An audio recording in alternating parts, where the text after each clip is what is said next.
Hello, welcome again to another episode of the Let People Prosper series. My name is Dr. Vance Ginn. I hope you're having a prosperous day. Well, today is May 31st, 2023, and I'm delighted to have another freedom fighter and liberty warrior, someone who's continuing to fight the good fight about immigration and labor market freedom and everything else. And it's none other than Alex Nowrasteh. Alex, welcome to the Let People Prosper show. It's a pleasure to be here. Good. Well, I'm glad to have you on, Alex. We've known each other for a while now, and so it's really a pleasure to have you on. Let me, for the audience, go ahead and read your bio here, and then we'll get right into it. So, Alex Nowrasteh is the Vice President for Economic and Social Policy Studies at the Cato Institute. His popular publications appear in the Wall Street Journal, USA Today, the Washington Post, and most other major publications in the U.S. Nowrasteh regularly appears on Fox News, MSNBC, Bloomberg, and others. His peer-reviewed academic publications have appeared in the World Bank Economic Review, the Journal of Economic Behavior and Organization, Public Choice, and others. He has also contributed numerous book chapters to various edited volumes. Nowrasteh is the co-author of the book with Benjamin Powell, who we've had on the program before, called Wretched Refuse: The Political Economy of Immigration Institutions, from Cambridge University Press in 2020, which is the first book on how economic institutions in receiving countries adjust to immigration. He is a native of Southern California and received a BA in economics from George Mason University and an MS in economic history for the London School of Economics. So, Alex, like I like to do with each guest that comes on, is what motivates you to do what you do each and every day? I think there are three things that motivate me. One is ideological. The second is just my personal intellectual curiosity and interest. And the third is good old-fashioned American patriotism, right? So the first ideological one is pretty obvious. I'm a libertarian. I believe in individual liberty, free markets, limited government, and peace. And so studying the issue of immigration from those perspectives is fascinating, and not many people do it. From an intellectual curiosity perspective, immigration is a fascinating topic that affects every aspect of social science. My background is in economics and economic history. Immigration, people are usually concerned about wages. If I study wages for a while, that gets boring. I can move on to the fiscal effects. That gets boring. I can work on crime. That gets boring. I can work on terrorism, cultural assimilation, etc. And by the time I'm done with that, wages are interesting again. So it really keeps it fresh. And the third reason is I'm a patriotic American. The United States has just a fascinating and wonderful history with immigration. Look at us, right? Like, we have different ethnic backgrounds, maybe some overlap here and there going backwards from countries in Europe. But we're both Americans. And this has been sort of the story of the United States from even before the founding. This was, the 13 colonies were some of the most ethnically, racially, and religiously diverse place in the world. And that was due to immigration. So it's just a fun topic. I think it's something that has helped make America a wealthy, prosperous, and free country. And I want to study and further that. Yeah, no, that's great, Alex. And I know you've been doing this for a while now and hitting on some key topics, as this has been a kind of a lightning rod of talking about immigration in general. What got you into public policy? With your background and everything else, I mean, you could have went into academia or taught classes or something else. What got you into public policy? So it was kind of by accident, actually. I used to work in investment banking after college, and then before that, personal financial management. I didn't like it so much. I had the very stupid idea that I wanted to go to law school. So I took my LSATs, saved up enough money from working in finance, and I had some time before starting law school. So I figured I would intern in a libertarian think tank. I did that. I ended up delaying law school, eventually going, then dropping out. And basically, they hired me to work on this and other topics full time. So it was really by accident I discovered the sort of public policy and think tank world. And I'm so happy that I did. Yeah. And Cato Institute is in DC, so you're right there in the midst of everything going on and the big part of the debate. And you've been on the front lines of talking about immigration and economic policy and history for a while now. And so I really appreciate everything you do. And that's what kind of got me into public policy as well, is, I could have taught classes. I enjoy teaching, actually. And I feel like we're teaching a different audience now. Now it's a broader audience, whether it be legislators and their staff or, just the average American that's out there doing the policy papers that we're doing, instead of writing academic papers that oftentimes no one reads, is you want to have some influence and let people prosper is kind of what I really like to do a lot. So I'm right there with you and going to public policy. When we're diving into immigration, I'd like to ask you though, where do you like to start? Because there are, like you even said earlier, there are wages. There's different ways, welfare or the fiscal effects. Where do you really like to start with immigration? We can start at the wages. I think that's what people are most curious about, right? There's this common perception that immigrants coming into the United States decrease the wages of native-born Americans. And in that very simple, sort of static, non-dynamic model of supply and demand, that makes a lot of intuitive sense, right? Immigrants are workers. They increase the supply of workers. We would expect the wages to fall, but that's not actually what we observe at all.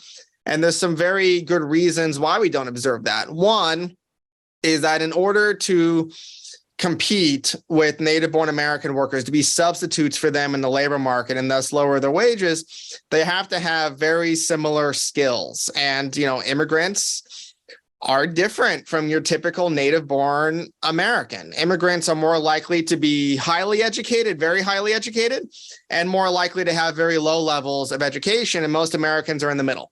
So there's just not that much competition to begin with. Secondly, is even if education is the same, there are language differences. The United States really is close to a monolingual labor market, monolingual economy.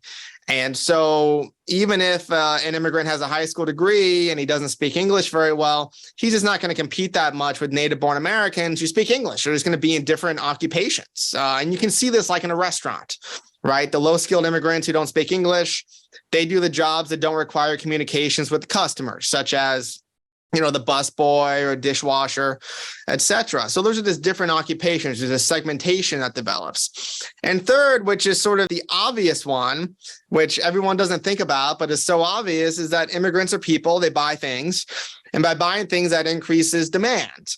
And then there's some other effects that occur in there. But basically, the general effect of more immigration is that the wages of native-born Americans slightly increase as a result of immigrants being in the United States. Now, the counterpart to that is that the wages of immigrants who have been here longer do slightly go down due to the competition from new immigrants. So interestingly, new immigrants are actually competing with older immigrants who arrived before. So that's really where there's any kind of labor market competition that you see. Yeah, no, that makes a lot of sense. And I think you're right, is that not what we normally hear. That's not what, if you asked someone what would happen if we have more immigrants come in, well, wages are going to go down. I think that would be the common thing to take away from this. But what you're saying is that there's not just one labor market. I think we'd like to talk about it as being one labor market, but there's like a high skilled, a mid skilled, low skilled, and there's actually different skills throughout that, to where you really have to break down, so what we do in economics is try to find the people with the same skill set, the same experiences and so forth, and be able to compare them. And then when you do that, you don't have those same sort of results because they're all different, right? And they're heterogeneous is what we like to say. They're not homogenous. And so there are some similarities there. And we have to understand that there's supply and demand effects, right? That's right. There's supply and demand effects. Immigrants increase the supply of workers in the economy. They also increase the demand for goods and services that are supplied by those workers. And in addition to that, immigrants, of course, aren't just workers like, Americans aren't just workers. There are entrepreneurs. Immigrants are about twice as likely to start a business as native-born Americans, and they're about twice as likely for every type of business. So you're talking about like small businesses, convenience stores, for instance, and very large businesses like large tech firms like Google, for instance. It's everything in between. So they create, they at least employ themselves in those situations. The other big effect, of course, is, labor econ is pretty complicated, but basically the labor demand curve is determined by the productivity of the worker, entirely by the worker, how much that person produces. And so what happens is those workers become more productive when businesses invest more in capital, which are just the tools needed to make. And capital markets anticipate that.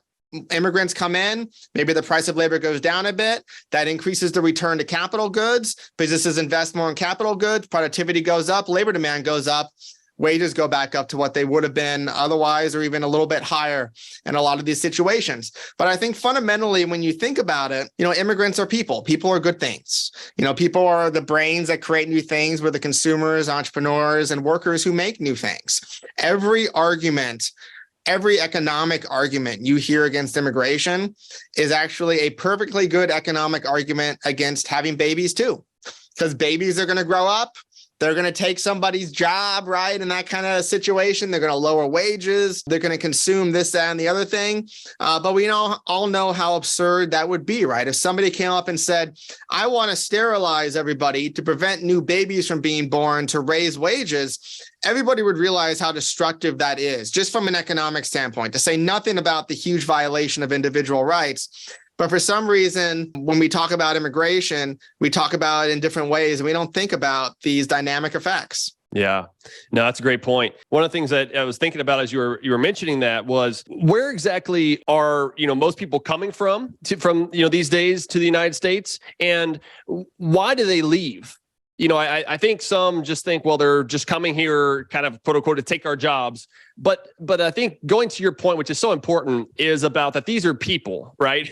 It's a similar thing when we think about international trade as we think about China or Mexico, but we're really trading with the Chinese and Mexicans. These are people. These are real people. And that's why we want free markets, because free markets is really just free people. And so I wanted to get your take or from looking at the data, why are people coming here and where are they coming mostly from? Mostly coming in the last several years from Central South America and then East and South Asia. So that would include like China, Vietnam, India, Pakistan, et cetera, a lot of the places where people are coming from to the United States. And they're largely coming for economic reasons. So economists put together this measure called the place premium. And what this is the increase in wages that an identical worker could have coming to the United States. So if you take a look at workers from these countries, developing countries to the United States, who have a high school degree and about 10 years of experience, who are men, the median wage gain from developing countries to the United States is a 4-fold increase in their income. And that takes account of cost of living differences, 4-fold increase. For Mexicans, it's about a 3-fold increase.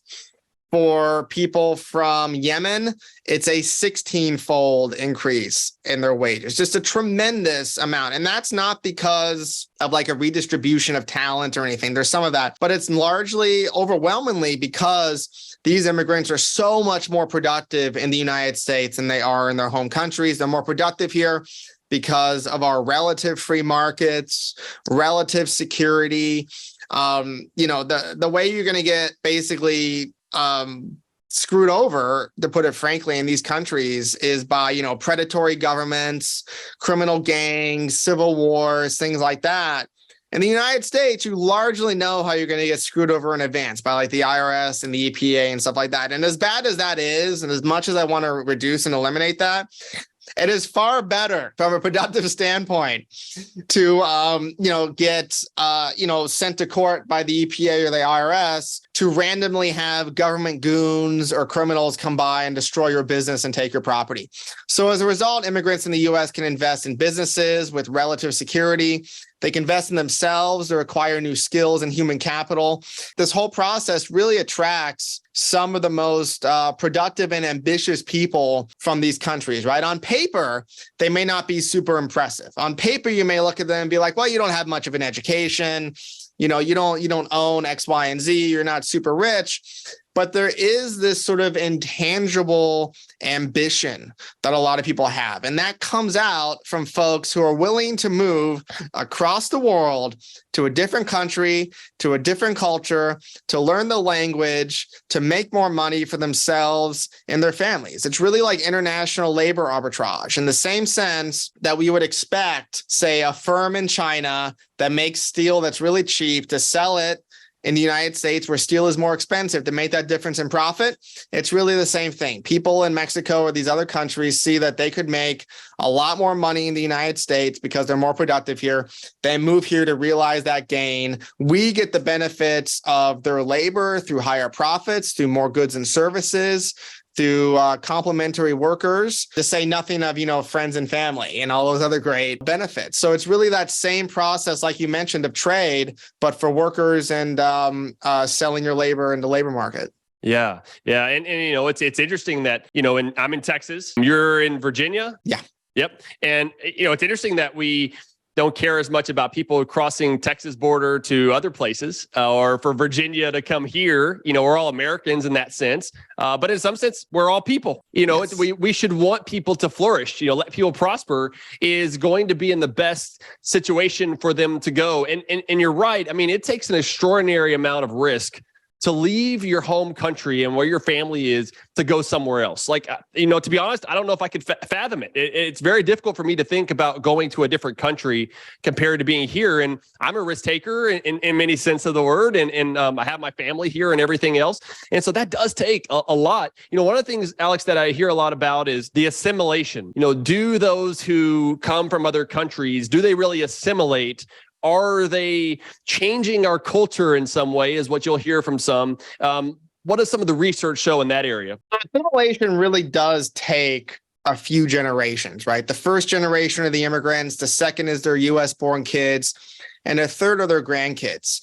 And the really good research by Jacob Vigdor at the University of Washington, he tries to measure assimilation. He assumes it means that immigrants or their kids or their grandkids will be identical on a lot or within a small margin of error of longer settled Americans along several characteristics. So one is language, another is family size, religiosity, which doesn't mean like what religion necessarily, but whether you practice a religion or attend religious services regularly, economic, wages, education level, and then civic participation, things like voting, joining the military, volunteering.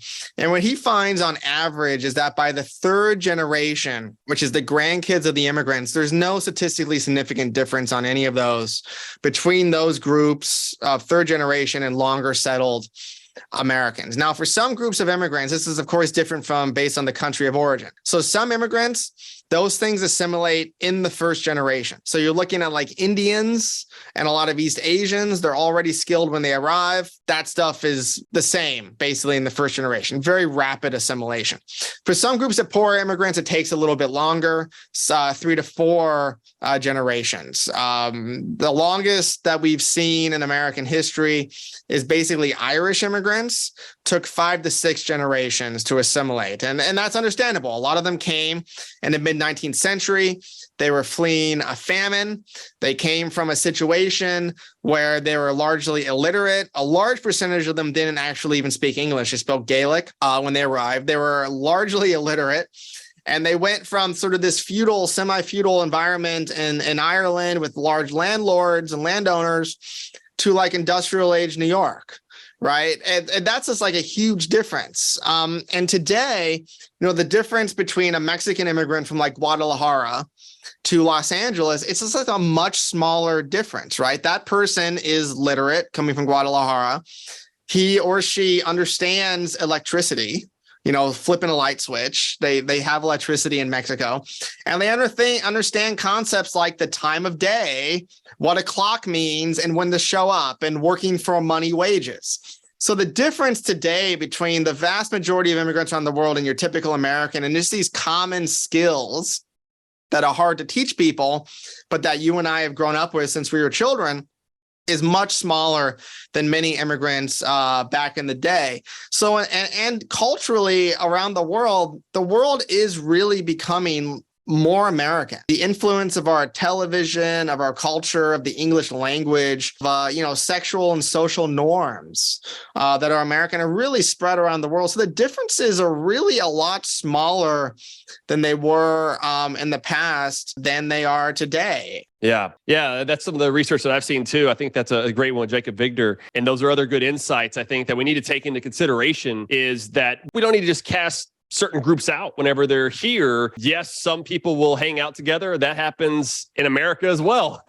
Is you get people who like one another and they want to hang out. That I don't think there's anything wrong with that. I think the next thing I like to talk about is, George Borjas has We Wanted Workers, and he has been kind of the opposing view, if you will, to some of this. And I guess his main push has been, well, it is going to take some of our jobs. It's going to be downward wages and some of the stuff that we've already discussed, but also the big effects from his view on the fiscal side of things. And given that many of them, whenever they're first here, many of them aren't on a lot of these welfare programs that we have today. Maybe they have access to it in some capacity. They are paying taxes and things of that nature. But what is some of the other research and anything you want to mention about, Borjas's work? But what are some of the research that you see and found about the fiscal effects? Because that's been the other pushback by some. Yeah, and it's a smart pushback because we do have a large welfare state in the United States, public education, et cetera. So there's a lot of big expenditures. On the one hand, new immigrants, with a few exceptions, but new immigrants are typically barred from almost all means-tested welfare benefits in the United States when they arrive. And illegal immigrants are barred from almost all. The only exceptions are the Women, Infant, and Children program, which is a very small program, emergency Medicaid, so if you show up at a hospital, you're pregnant, and a handful of other really small programs. But from the vast majority of them, illegal immigrants are barred.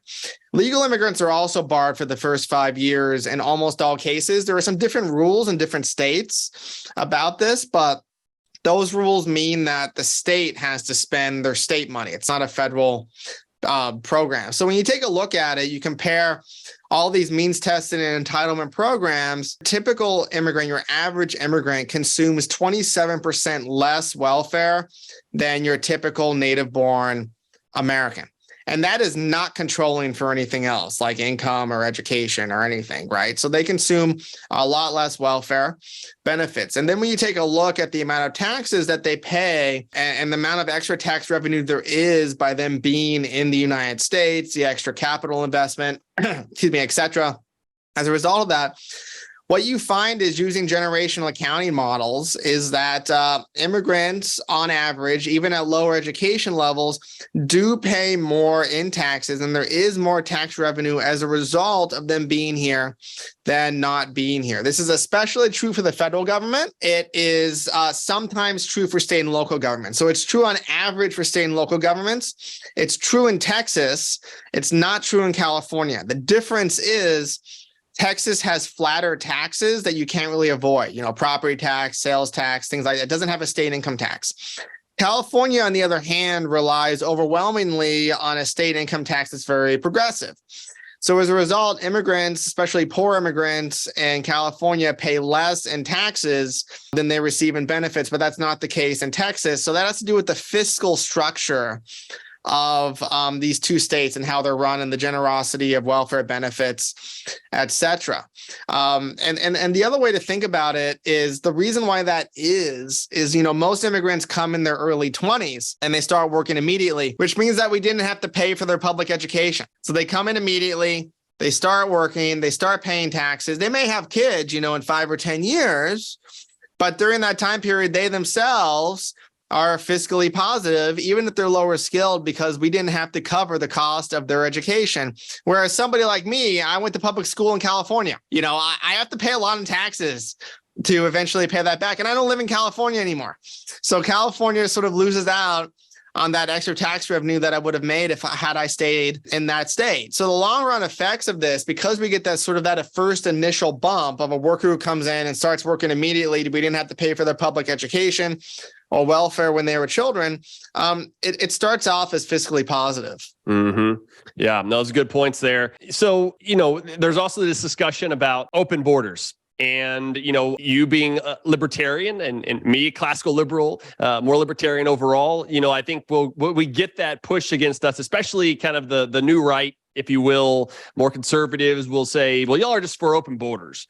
Are you for open borders, Alex? So I favor a system of more like free immigration. So I think that there should be exclusions on worker or immigrants who are obviously like violent and, property criminals or highly suspected of being, those who are national security threats, those who are sick, maybe a few other small categories of workers. But generally, I think people who are peaceful, who follow the rules, who are healthy should be able to go back and forth. Now, I do favor birthright citizenship. I think that produces better assimilation outcomes in the future. But if you want to talk about naturalization, becoming a citizen, I'm fine with making people wait longer. I don't really care about that. Like, people don't really come to the United States so that they can vote and be a citizen, right? They come here for economic opportunities, and a lot of them want to do that. But generally, the type of thing is, I think that for the government to use force to stop people from going places sort of requires a high bar of evidence. There has to be a good amount of evidence that there's going to be a lot of harm. And I think we have to do it on an individual basis and judge these people individually. I think that's what classical liberalism, that's what libertarianism, that's what I think Western values demand of us, is to treat people as individuals and to use the force of government only when it's to prevent really bad harms from happening. So that burden is pretty high to overcome. I think it overcomes in the categories that I mentioned, but generally immigrants should be free to come here, to work, to live, to buy and sell goods and services. And the other flip side of that is every restriction on immigration is a restriction on native-born Americans.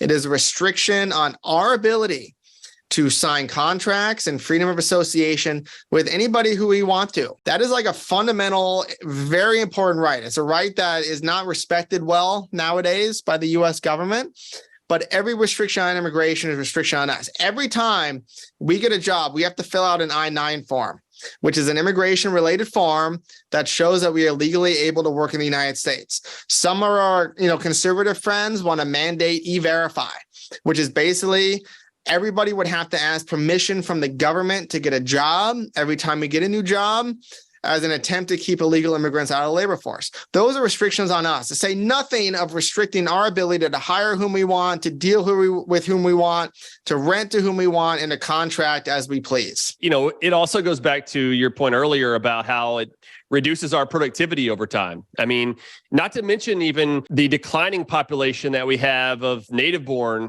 or at least flat right now. I think it's going to be declining soon. A lot of baby boomers retiring and everything else out of the workforce.